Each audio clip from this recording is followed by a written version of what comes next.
여러분, 우리가 성경을 읽다 보면 오늘 본문에도 나와 있지만 이 서원이라는 이 단어 가끔 보게 됩니다. 그리고 우리들도 하나님 앞에 이 서원 기도를 한다 하면서 서원이라는 용어를 좀 간간히 사용하게 됩니다. 그렇다면 여러분, 우리가 이 서원이라는 뜻이 무엇일까요? 그리고 어떤 서원이 하나님 앞에서 올바른 서원일까요? 오클라호마주의 이 털사에 위치한 이 피플 처치라는 곳에서 담임을 사역하고 있는 그러한 에드 건어라는 목사님이 계십니다. 그분이 몇 권의 책을 저술하셨는데 그 가운데 하나가 바로 이 서원이란 이 제목을 갖고 있는 책이 있었죠. 근데 그 목사님의 그 책에서 이 서원이란 이런 것이다 하고 정의를 내린 것이 있는데, 서원은 우리들의 하나님을 향한 아낌없는 사랑의 표현, 하나님을 향한 우리의 사랑의 그러한 고백이다, 이렇게 정의를 내리고 있습니다. 우리의 삶에서 거짓된 것들을 비우고 하나님만 온전히 더욱더 의지하고 하나님만 더욱더 바라보며 하나님의 뜻대로만 살겠습니다 하면서 나름대로 하나님을 향한 그 사랑의 그 약속, 그 표현을 이렇게도 저렇게도 하는 것이 바로 서원이다 하는 것입니다. 하나님은 우리가 서원을 하든지 서원을 하지 않든지 변함없이 우리를 사랑하시는 분이십니다. 그리고 우리 가운데서 함께 하시고 우리를 인도해 주시는 분입니다. 그러나 서원은 하나님을 더욱더 내가 사랑하기 때문에 더욱더 그분을 향해서 나의 무엇인가를 드리고 싶고 나의 어떤 삶을 이렇게 저렇게 표현하고 싶어서 우리들은 변함없는 하나님의 사랑이 있지만 그런 우리의 마음의 표현으로 하나님께 약속을 하곤 합니다. 창세기 28장에 기록된 야곱의 서원이 기록되어 있습니다. 하나님 한번 말씀을 들어보시기 바랍니다. 여호와께서 나의 하나님이 되실 것이요 내가 기둥으로 세운 이 돌들이 하나님의 전이 될 것이요 하나님께서 내게 세우신 모든 것에서 10분의 1을 내가 반드시 하나님께 드리겠습니다 하고 야곱은 하나님 앞에 서원을 했습니다. 그런데 그 앞부분의 성경 말씀을 보면 이런 야곱의 서원에는 단지 그냥 하나님이 더욱더 귀하고 하나님이 사랑스럽고 어떻게 내가 하나님 앞에 좀 더 가까이 나가고 하나님을 정말 내 마음속에 모시면서 그분을 정말 찬양하는 삶을 살아갈까, 이런 순수한 무조건적인 어떤 사랑의 표현으로서의 서원이 아니라 몇 가지 단서, 조건이 있는 그런 서원이었습니다. 과연 야곱의 이러한 서원은 어떠한 조건이 있었을까요? 첫 번째는 하나님께서 나와 늘 함께 해주신다면 내가 하나님 앞에 제단을 쌓고 10의 1을 드리겠습니다, 이렇게 서원을 했죠. 또 한 가지의 조건이 있습니다. 야곱은 내가 가는 이 길에서, 즉 형 에서의 그 자신을 죽이려 하는 그 도망자의 삶 속에서 나를 지켜주신다면, 이 조건이 달려있는 거예요. 또 하나 있습니다. 야곱은 먹을 양식과 입을 옷을 주신다면 내가 하나님을 제단을 쌓고 돌아올 때에 내가 가진 것의 10의 1을 주님께 드리겠습니다, 이렇게 서원을 했죠. 마지막 또 하나의 조건이 있습니다. 나로 평안히 아버지의 집으로 돌아오게 하시면 내가 그렇게 하나님 앞에 제단을 쌓고 하나님을 예배하고 내가 가진 모든 소유물 가운데 10의 1을 주님께 드리겠습니다. 한마디로 야곱의 서원은 어떻게 해주시면 내가 이렇게 하겠습니다 하는 그런 식의 서원인 것이죠. 조건도 없이 단지 하나님을 사랑하여서 자신 스스로 그렇게 하겠다는 그런 고백의 서원은 결코 아니었습니다. 우리들도 살아가면서 하나님께 이렇게 저렇게 약속, 소원을 합니다. 다시 말해서 서원을 하는 거예요. 여러분, 하나님을 향해서 어떤 서원을 하셨어요? 간혹 우리들의 하나님을 향한 서원 가운데는 정말 하나님을 향하여 나의 마음, 그 사랑의 관계 속에서 온전히 주님 앞에 조건 없이 드리고자 하는 그런 표현보다는 내 자신의 이런 저런 요구 들어주시면, 하나님 이런 기도 제목 들어주시면 내가 이렇게 하겠습니다, 내가 저렇게 하겠습니다, 그런 우리들의 요구 조건에만 힘이 실려있는 조건부 서원 종종 할 때가 있습니다. 가만히 보면 이러한 서원은 온전한 서원은 될 수가 없습니다. 이것은 어떻게 보면 하나님과의 거래라고 볼 수 있어요. 서원은 한마디로 하나님을 너무 사랑해서 아무런 조건 없이 스스로 자원하여서 하나님께 나의 사랑을 고백하고 표현하는 것입니다. 내 이런저런 요구를 들어주시면 하나님 내가 이렇게 하겠습니다 하는 것은 좀 더 성숙한 우리의 소원의 태도를 요구하고 있는 것입니다. 제가 신학교 생활을 할 때에 동기산 가운데에 이 고등학교 때에 하나님 내가 주의 종이 되겠습니다 한 소원하는 분 가운데에 인생 정말 항원역에 다다라서 인생을 정리해야 될 60세 연세에 신학교 들어오신 분이시더라고요. 그래서 신학교 4년 과정, 대학원 3년 과정 마치고요. 이제 그 후에 또 2년의 또 사역을 해야 9년 후에 목사 안수를 받는 거예요. 그분은 이제 목사 안수 받기 전에 이미 어느 지역에서 이제 전도사로서 쭉 단임 사역자를 사역을 하고 계셨어요. 이제 목사 안수를 받고 왕성하게 이제 주님을 섬기고 목양의 사역을 해야 되는데 그만 그분은 1년 반, 2년 고작 목사로서 사역을 하고 70연세가 되셔서 은퇴하고 말하셨어요. 그분이 한창 때 고등학교 때 하나님을 향해서 내가 주의 종이 되겠습니다 소원했는데 그것을 이행하지 않고 모든 삶 속에서 이 사업을 하면서 이렇게 저렇게 살아오셨다 그러는 거예요.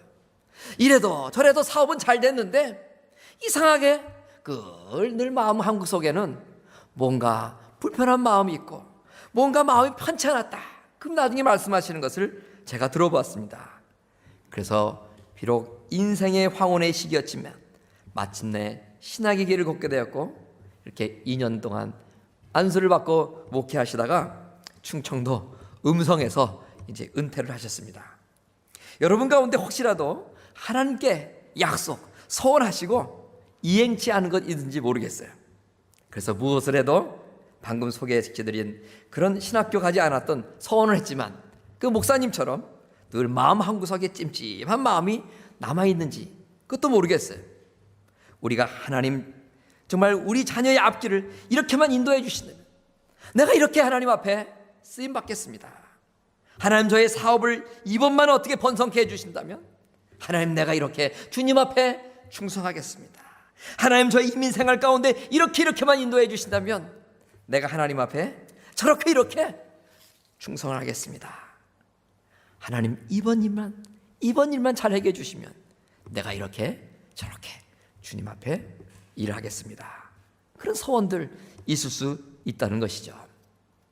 전도서 5장 4절에 보면 네가 하나님께 서원하였거든 갚기를 더디 말라 이렇게 말씀하고 계세요. 하나님은 우매자를 기뻐하지 아니하시나니 서원한 것을 갚으라 이렇게 말씀하시면서 우리가 하나님께 서원한 것이 있으면 반드시 이행할 것을 하나님은 우리에게 촉구하시는 것입니다. 비록 순수한 하나님을 향한 사랑의 고백의 서원은 아니었지만 하나님께서는 오늘 야곱의 이런 서원을 들으시고 기억을 하셨습니다. 그리고 오랜 세월이 지났음에도 불구하고 그 서원을 이행치 않는 야곱을 향해서 하나님 오늘 찾아오시고 그 서원을 이행하라 하면서 하나님 명령을 내리셨던 것입니다. 외선 전 라반의 집에서의 종살이 20년도 야곱은 이제 다 끝났어요. 형 에서의 복수를 피한 20년 공포의 도망자의 삶도 다 끝이 났어요. 그래서 모든 것이 야곱은 다 해결되었고 어찌 보면 남은 것이라는 건 이젠 편안하게 그의 여생 행복하게 가족들과 모든 재물들과 함께 살아가는 것 그것뿐이었던 것이에요. 그런데요 참 이상하지요. 야곱의 삶은 이제 편안하게 사는 것 이것 하나만 남을 것 같았는데 편안한 삶이 결코 그에게 다가오지 않았습니다. 모든 문제가 다 해결된 이후 어느 날 사랑하는 딸 디나가 지역의 이 부족장의 이 아들에게 해를 당하게 되는 거예요. 이를 보복하려는 아들들의 그 피비린내 나는 그런 살육이 야곱의 삶 속에서 계속 펼쳐지면서 험난한 세월을 계속 야곱이 살게 되는 거예요. 야곱에게는 무엇인가 새롭게 인생을 전환시켜야 될 이 돌파구가 필요했겠다 그런 생각을 저는 하게 됩니다. 그것이 바로 하나님의 명령에 순종해서 자신의 예전의 소원을 이행코자 베델을 향하여 가는 것이었다 생각이 듭니다. 베델에서 그 옛날 그렇게 간절했던 자신의 심령 그 하나님을 부여잡고 하나님 앞에 정말 살려달라고 소원했던 그때의 그 심정으로 다시 한번 돌아가는 것이 오늘 이 야곱은 또다시 모든 인생의 문제가 해결된 가운데도 하나님을 붙잡고 살아갈 수 있는, 새롭게 될 수 있는 길이 아닌가, 이런 생각을 하게 됩니다. 야곱은 베들로 가서 하나님을 이제 제사를 드리려고 해요. 그런데 그 하나님 앞에 이제 제사를 드리기 전에 먼저 무엇인가 준비하고 그 하나님 앞에 제사하며 자신의 모든 약속을 드리기에 앞서서 자신이 무엇인가 잘 정리해야 될 것이 있었어요. 그리고 정말 새로운 그런 인생을 살기 전에 타성에 젖었던 그 무엇인가를 떨쳐버려야 될 필요가 있음을 느끼고 드디어 그것을 하나하나 이제 내버리게 됩니다. 첫 번째, 오늘 말씀 2절과 4절의 말씀을 보면 우성을 제거하는 일을 야곱은 단행했습니다. 2절 말씀을 보면 야곱은 몇 가지 지시를 하게 돼요. 그 가운데 첫 번째가 너희 중에 이방 신상을 버려라 하고 지시, 명령을 내리는 것이었습니다. 이방 신상이라는 말은 직역하면 낯선 신들이라 하는 뜻을 갖고 있어요. 이 말은 야곱 자신의 아내 라헬이 친정에서 도망쳐 나올 때에 훔쳐가지고 나온 가정 수호신 역할을 하는 드라빔이라 하는 작은 목각 신상 인형을 말하는 거예요. 그것뿐만 아니라 그 우상의 땅 세겜 땅에서 살았던 자신의 그 노예들이 가지고 있었던 모든 우상들을 다 내어버리고 이제 하나님을 만나러 가자 하고 촉구했던 거예요. 그 말을 들은 많은 노예들은 4절 말씀을 보니까 자신의 그 귀고리를 다 빼어서 야곱 앞에 내어 바치고 야곱은 그것을 가지고 세겜에 있는 상수리 나무 밑에다가 묻었다, 그렇게 말씀하고 있어요. 우상 신상을 버리자 그러는데 왜 귀고리는 버릴까? 여러분, 그 당시에 이 사람들이 차고 있는 귀고리는 커다랗게 두 가지의 역할을 하고 있어요. 그 가운데 첫 번째 하나는, 귀고리를 찾다는 것은 나는 이제 누군가에게 예속된 존재입니다, 나는 신분상 이제 노예입니다 하는 뜻을 갖고 있어요. 그래서 출애굽기 이후에 보면 그 모든 종들은 문설주에 대고 귀에 구멍을 뚫고 그리고 이런저런 상징으로 귀고리를 이제 차게 됩니다. 그 말은 뭐예요? 나는 당신의 종입니다, 당신의 노예입니다 그런 뜻을 갖고 있는 거예요. 오늘도 여러분 여성들 이렇게 귀고리를 차고 계시죠? 이게 무슨 뜻이에요? 또 한 가지 귀고리의 뜻이 있어요. 그것은 바로 오늘 세겜성에 거하셨던, 세겜 땅에 살고 있었던 그 야곱의 많은 노예들이 차고 있었던 귀고리인데, 그것은 바로 그 귀고리 속에 많은 주술적인 문구가 적혀 있고 자기들이 섬기는 그 우상의 형상이 그 귀고리 속에 작은아마 새겨져 있었던 거예요. 그래서 우상, 그리고 우상을 향한 자기들의 주술적인 어떤 주문들 늘 귀에 차면서 우리가 마치 하나님과 늘 동행하며 살기를 원하는 마음처럼 자신들도 자신이 섬기는 우상들과 늘 함께 살고자 하는 뜻에서 그렇게 귀고리에 주문과 우상의 형상을 새기고 빼달고 다녔던 거예요. 우상의 모든 것을 내려놓자, 야곱이 말했을 때에 이처럼 노예들은 자신의 귀고리에 새겨있는 모든 우상 그리고 주문들을 다 포기하고 주인에게 갖다 바쳤던 것입니다. 여러분, 이들 모두에게 새로워지기에 취했던 그런 방법은 무엇이었어요? 바로 우상을 버리는 거예요. 그런데 여러분 가만히 보세요. 이렇게 우상을 제거하는 일은 누군가 한두 사람만 하면 되는 일이 아니었어요. 2절의 말씀을 다시 보면 야곱은 누구에게 명령을 내리고 있어요? 자기 집 사람과 자기와 함께한 모든 자에게 우상을 버릴 것을 명령했어요. 우리가 더욱 하나님 앞에서 새로워지려면 교회 안에서 특정한 한두 사람만 새로워져서 될 일이 아니라는 거예요. 우리 모두 각자 하나하나가 오직 새롭게 되어서 하나님 앞에서 새롭게 변화받는 사람이 될 때에 한 공동체는 변화가 될 수 있다 하는 것입니다. 여자만 새롭게 된다고 해서, 남자들만 새롭게 된다고 해서 공동체가 새롭게 되는 건 아니에요. 우리 모두가 함께 새롭게 될 때에 이처럼 새로운 공동체는 세워지는 거예요. 어쨌든 이들은 하나님 앞에 나가서 제단을 쌓고 자신의 모든 서원을 이루기 위해서 앞서 행했던 것은 버리는 일에서부터 시작되었던 것이죠. 때로 우리는 새로워지려면 무엇인가는 새롭게 얻어야만 되고 새롭게 무엇을 도입해야만 되는 줄로 착각할 때가 있어요. 그렇지 않습니다. 버림으로 새로움이 시작되는 거예요. 이들은 무엇을 버렸습니까? 우상을 버렸던 거예요. 이들이 새로워지기 위해서 모두 다 함께 우상을 버렸듯이 우리도 다 함께 무엇인가를 버릴 수 있어야 될 때, 본문은 이들 모두가 버려야 될 우상이란 바로 조각한 우상뿐만 아니라 보이지 않는 우상 또한 다 버린 것이, 하나님 유일 사상에 위배되는 모든 이방적인 사상들, 그리고 문화들, 습관들, 이들은 이를 다 버리고 베델로 하나님을 만나러 갔던 거예요. 이렇게 새로워지기 위해서는 무엇인가 버리는 일에서부터 시작되어야 하는 것입니다. 우리들의 우상은 무엇입니까? 하나님보다 더 소중히 여기는 그것마저도 우리가 새로워지기 위해서는 버려야 되는 것입니다. 그런데 문제가 하나 있습니다. 버리는 것이 굉장히 어렵다는 거죠. 버리기가 어렵습니다. 버려야 할 것, 그것을 버리지 못하는 것이 바로 문제인 것입니다. 그것을 버리면 내 자신 다 잃어버리는 것 아닌가. 이제까지 그거 하나 붙잡고 살아왔는데 그것 내려놓으면 나의 존재 가치 사라지는 것 아닌가.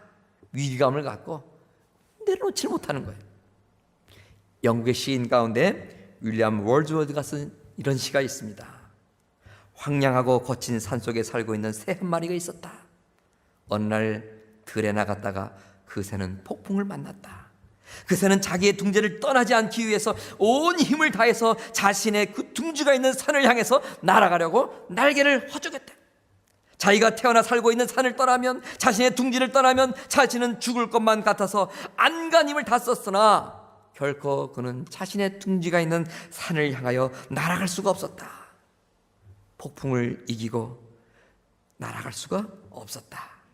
하는 수 없이 그 새는 폭풍이 부는 대로 자기의 몸을 맡겼다. 그리고 폭풍이 부는 그 방향으로 날아가기 시작했다. 강한 폭풍을 따라 한참이나 날아갔다. 드디어 폭풍도 약해졌다. 그런데 그 새의 눈앞에 푸른 초장, 멋진 수풀의 아름다운 산과들이 나타나기 시작했다.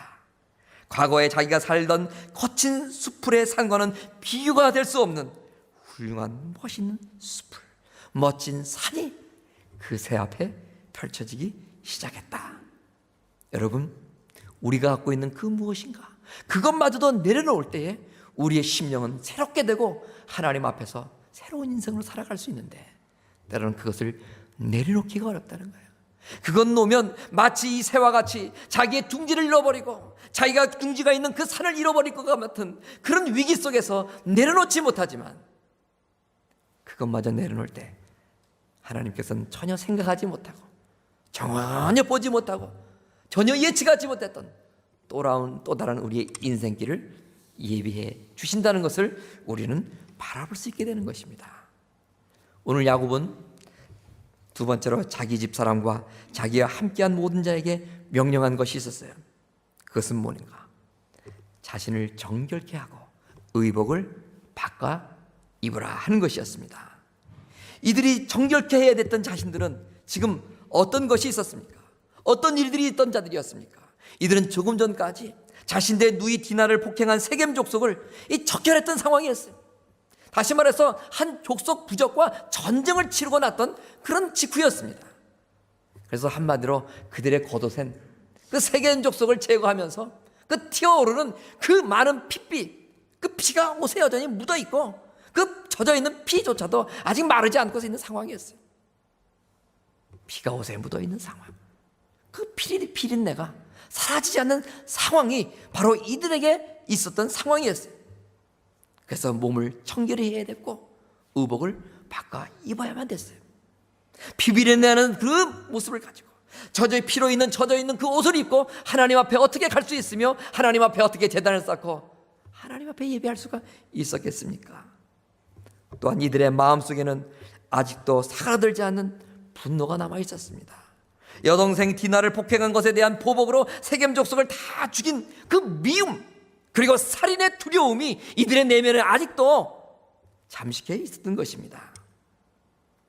마태복음 5장 23, 24절에 보면 그러므로 예물을 제단에 드리다가 거기서 내 형제에게 원망을 들을 만한 일이 있는 줄 생각나거든 예물을 제단 앞에 두고 먼저 가서 형제와 화목하고 그 후에 와서 예물을 드려라. 우리 예수님 말씀하셨습니다.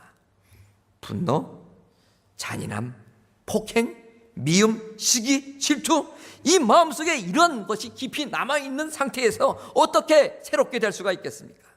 이런 마음으로 어떻게 지금 이들이 베들레로 올라갈 수 있으며 올라간들 어떻게 하나님 앞에 제단을 쌓을 수 있고 하나님께 예배할 수 있겠습니까? 더러운 마음으로는 하나님 앞에서 우리가 새로워질 수가 없습니다.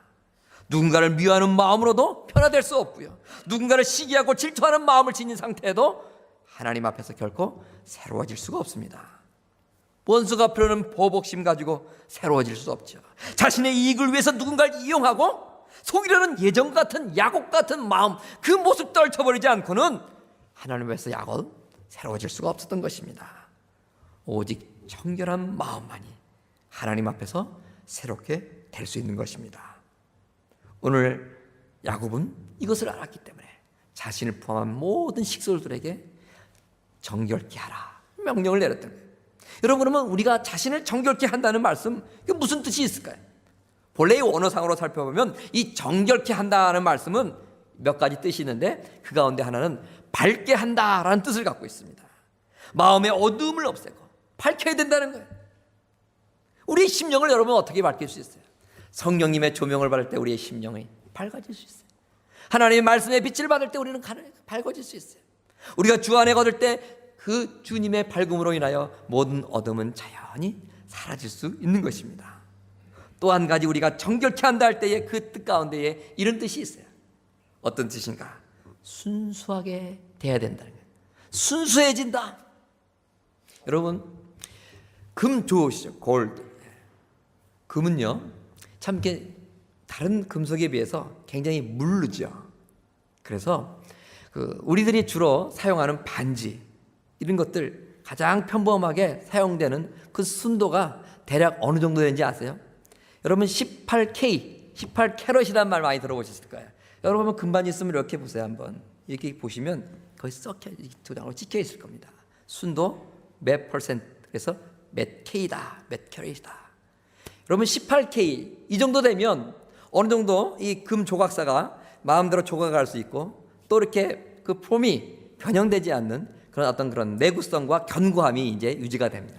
그래서 보통 18K를 평범한 사람들 많이 이제 쓰는데 18캐럿 정도의 금이면 과연 몇 퍼센트의 금이 포함되어 있겠어요, 여러분?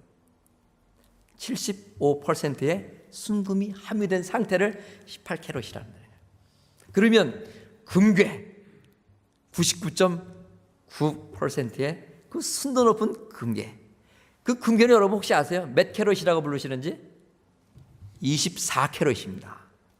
금은요, 그래서 0%부터 거의 100%에 달하는 99.9%까지 24등급을 해가지고 0에서부터 금이 함유가 많이 될수록 점점 높아서 가장 순도가 높은 상태를 24캐럿이다. 이렇게 이제 부릅니다. 근데 여러분, 금은 이처럼 그 순도가 높은 그런 순금을 만들기 위해서 어떤 과정을 밟습니까? 경련이라고도 하고요. 계속해서 그 재련하는 그 안에 있는 불순물을 빼내는 이 과정을 거쳐서 아주 순수한 그러한 순금의 상태가 이루게 되는 것입니다. 사람도 마찬가지죠. 저와 여러분도 마찬가지입니다. 하나님 앞에서 변화되기 위해서는 먼저 정결해야 되는데 마음이 밝고 맑아야 됩니다. 순수해야 되고 투명해야 된다는 것이죠. 이것이 바로 정결이라 하는 뜻을 갖고 있는 그런 의미입니다. 마음이 복잡하고 마음속 수많은 복선을 두고 살아간다는 것은 결코 정결한 심령 되기가 쉽지 않습니다. 예전에 제가 섬겼던 목사님 가운데에 한국의 빌리 그레임이다 하는 별명을 갖고 있어서 빌리 신이라고도 불렀던 목사님 계세요. 여러분도 아실까요? 신현근 목사님. 근데 그분이 77세에 이제 하나님 나라 가셨는데 그 77세에 돌아가시기까지 그분을 대하면은 늘 마음속에 느끼는 게 있어요. 어쩜 이렇게 어린아이 같이 순수할까? 마음이 맑은 거예요. 그래서 마음속에 좀 우울하다가도 그분을 만나서 몇 번 대화를 하면 같이 동시민 같은 그 마음이 젖어들고 마음이 깨끗해지는 것을 느낄 수가 있어요. 그분은 그렇게 정말 맑은 영혼, 깨끗한 심령을 가지고 정결함 가운데에 살다가 가셨어요. 우리의 마음을 정결시킬 때 우리는 점점 새롭게 변화되는 은혜를 체험할 수 있습니다. 금의 순도는 재련이라는 정렬이라는 과정을 통해서 그 순도를 높일 수 있듯이 우리 마음의 순도는 회개를 통해서 높일 수 있습니다. 우리의 마음이 99.9% 24캐럿이 되는 그 순수함, 정결함에 가까워질수록 우리는 주 안에서 변화되는 새로운 인생의 맛을 느낄 수 있는 거예요. 예전에 모리스 르벤이라는 미국의 유명한 백화점 경영했던 유대인이 있었습니다. 그리고 기업 르벤의 경영주의도 있겠죠. 한 번은 르벤이 자기가 경영하는 백화점을 이제 방문을 했어요. 그래서 이곳저곳 다니면서 얼마나 백화점을 잘 운영하고 있는지, 그리고 정말 그 백화점 속에는 어떤 손님들이 또 오가는지 보기 위해서 한번 시찰을 나간 것이죠. 어느 한 물건을 파는 코너에 그 르벤이 이렇게 다다랐어요. 근데 어느 한 손님이 그 물건을 사기 위해서 이렇게 저렇게 물건을 고르는데, 그 르벤이 이렇게 그 손님을 지켜보는데 왠지 모르게 그 손님의 그 얼굴이 그렇게 편안해 보이고 좀 밝은 빛이 드러나고 정말 행복해 보이는 거예요. 왠지 모르게 그 사람의 그 얼굴에서 투영되어진 나오는 뭔지 모르게 정서에 빨려서 그 사람에게 다가가고 말을 걸었어요. 손님을 볼 때 얼마나 이렇게 얼굴에 평안함이 깃들어 나오고 얼마나 손님을 보면서 내 마음이 편해지는지 모릅니다. 손님 모르긴 몰라도 어려서부터 정말 행복한 집안에서, 부족한 것 없는 집안에서, 사랑이 넘치는 집안에서 잘 자라서 오늘날 같이 이처럼 행복한 모습을 갖고 살아가는 것 맞지요? 그 질문을 들었던 그 손님이 씩 웃으면서 죄송합니다만 제가 첫 번째 태어날 때는 그렇게 당신이 말한 대로 행복한 가정 속에서, 행복한 환경 속에서 자랐던 그런 과거는 아니었습니다.